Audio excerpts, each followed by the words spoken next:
Welcome to the Deep Dive. Today we're digging into something that's probably been on your radar, those big swings in India's food prices. Yeah, it's been quite noticeable. You've likely felt it doing your groceries.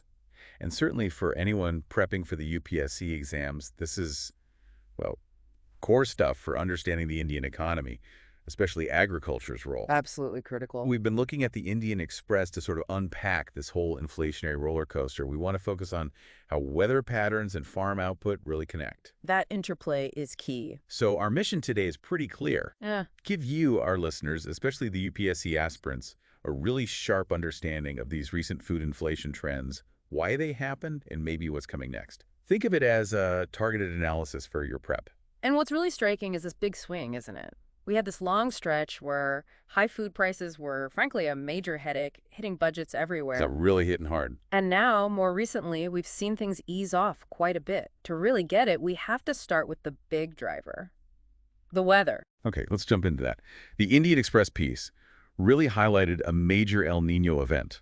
This was April 2023 to May 2024. That's right, a prolonged one. And the sea surface temperatures in the Pacific were way higher than normal, like up to 2 degrees Celsius above the average. That's well past the usual trigger point. Much higher, yeah. The threshold is usually about half a degree Celsius, so this was significantly intense. So the insight here is that something happening way out in the Pacific can directly mess with our weather here. What was the actual impact in India? Well, if you think about global climate patterns, a strong El Niño almost always shakes up normal rainfall. And that's exactly what happened. Right. The source, the Indian Express, details how this intense El Niño meant deficient rainfall across large parts of India. And crucially, this was during the 2023-24 monsoon, our main rainy season. Which is vital for agriculture. Vital. But it didn't stop there. It affected the post-monsoon and winter periods, too. And it wasn't just less rain. The timing of seasons got disrupted. Winter started late, temperatures were warmer, and we even saw heat waves hitting early in 2024. So it's kind of a double whammy. Not enough rain when needed, and then these temperature extremes hitting the crops. Exactly. It's easy to see how that would just, devastate agricultural output. And the result? Well, the consequence, as the article points out, was a really disappointing 2023-24 agricultural year.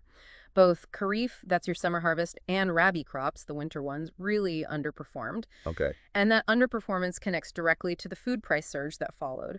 Poor harvests mean tighter supply, and, well, prices go up. And they really did shoot up. The Indian Express notes the Consumer Food Price Index climbed over 8.5% on average between July 23 and December 24. That's a long time for such high inflation. It is a sustained period. You can just imagine the squeeze on household finances, right? Suddenly, a much bigger chunk of your income is just going towards food. Absolutely. Less left for everything else. Precisely. And our source even touches on the wider impact on consumption. It mentions Hindustan Unilever, a huge consumer goods company. Yeah. Their sales volume growth slowed right down, actually hit 0% by the last quarter of 2024.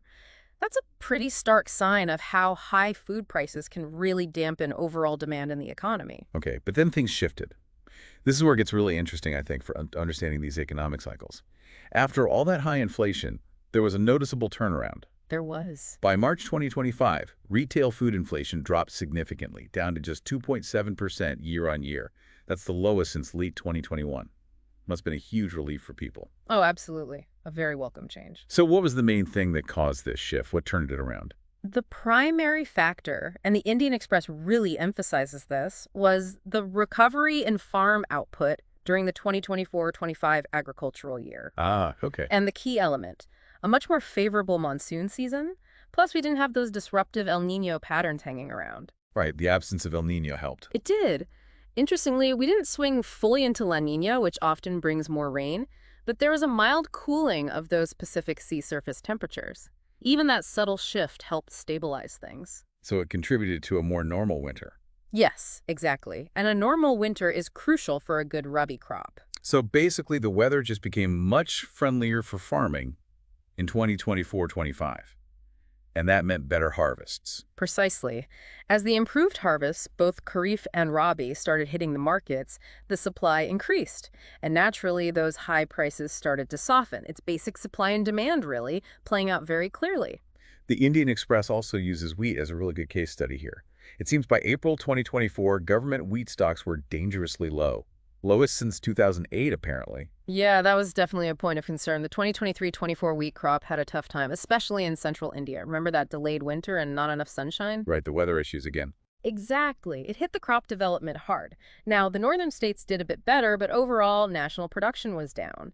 That led to those low stocks and high prices right when the new marketing season was starting. It put the government in a tricky spot for food security and keeping prices stable. But the story gets better with the next harvest, doesn't it? The 2024-25 wheat season sounds like it was much more successful. Yes, thankfully. A much better story. This time, central India had much more stable weather, no major fog issues, no extreme temperature swings. Which resulted in. A bumper crop in that region. Even though yields up north were maybe slightly lower than the year before, the overall national output looks set to be higher. The article also mentions that cooler weather in March was actually good for the grain quality. And was it just the weather, or were there other factors? I think the article mentioned new varieties. Good point. No, it wasn't just weather. The Indian Express credits the wider use of new, high-yielding wheat varieties. They really helped boost production, especially in places like Punjab and Haryana. So agricultural research playing a role too, that's encouraging. Absolutely. Getting those improved seeds out there is crucial for productivity. And we're seeing market signals confirming the good harvest, too. How so? Well, the price for standard quality wheat in markets in Madhya Pradesh, for instance, has dropped noticeably. It's now much closer to the government's minimum support price, the MSP. A price drop indicates good supply. Exactly. It's a strong indicator. So the expectation now is that those government wheat reserves will get properly replenished. That provides a much needed buffer, especially since we already have decent rice stocks. Okay, so looking ahead then, what do these trends and the info from the Indian Express suggest for the future? The monsoon forecast for 2025 sounds pretty positive. Yes, the India Meteorological Department, the IMD, they've forecast an above normal southwest monsoon for June to September 2025. They're predicting rainfall around 105% of the long period average. 105%, okay. And importantly, this is expected under what they call ENSO neutral conditions, meaning neither El Niño nor La Niña should be major factors disrupting our weather. That definitely sounds like good news for keeping food inflation lower, assuming that forecast holds up. It certainly points that way. A good monsoon is just fundamental for Indian agriculture. Strong production would definitely help keep prices stable, but, the positive outlook isn't just about domestic weather. Oh, no. The Indian Express also flags some helpful external economic factors that are playing out right now. Like what? Well, global crude oil prices have come down a bit, and the US dollar has weakened somewhat against the rupee. Okay, how does that help? Both those things lower India's import costs. Think crude oil, fertilizers, things we buy from abroad. It also potentially eases the government's spending on subsidies. Ah, right. Cheaper oil means lower transport costs generally, and a stronger rupee makes all imports less expensive. Makes sense. The article used a phrase, positive terms of trade shock. What does that mean here? Right. Basically, a positive terms of trade shock is when the price you get for your exports goes up compared to the price you pay for your imports. Or, in this case, the price you pay for key imports goes down. Okay. So, here we have lower food prices domestically, we're paying less for imported oil, and the currency movement is favorable. It's a combination that helps households because they have more purchasing power. Right. It helps businesses because their input costs are lower, and it helps the government, potentially, through lower subsidy bills. It's kind of a win-win-win, at least in the short term. And the overall effect of that could be a boost to spending, household consumption. That's the potential outcome, yes. If inflation stays lower and people feel they have more disposable income, they might spend more. Which could give the economy a bit of a lift. Exactly. It could provide some welcome momentum for the Indian economy, maybe helping offset some global economic headwinds or uncertainties. Okay, so let's quickly wrap up the main takeaways from the Indian Express then. We saw food inflation surge because of that big El Niño hitting agriculture hard. Yeah. Then things turned around thanks to better weather. A decent monsoon, leading to farm output recovery and easing prices. Right, the recovery phase. The wheat situation was a perfect example of that cycle. And looking ahead, a good monsoon forecast plus those helpful global factors like oil prices could mean continued lower inflation, which is good news for the whole economy. That sums it up well. It really shows how linked everything is. Weather, farming, the wider economy. Definitely. And for our listeners prepping for the UPSC exams, really understanding these connections is, well, non-negotiable. This whole analysis gives crucial context for economic indicators, the huge role of weather in agriculture, and how domestic and global factors mix. Exactly the kind of stuff that comes up in mains and prelims. Precisely. These interconnected issues are bread and butter for the exams. So maybe a final thought for listeners to chew on. As India keeps facing these kinds of weather cycles and their economic ripples, what long-term strategies are really needed, to ensure more stable food prices and make agriculture more resilient? That's the million-dollar question, isn't it? A really important point to consider beyond just the immediate ups and downs. Definitely something to think about. Things like investing more in irrigation, promoting climate-smart farming techniques, improving storage and supply chains.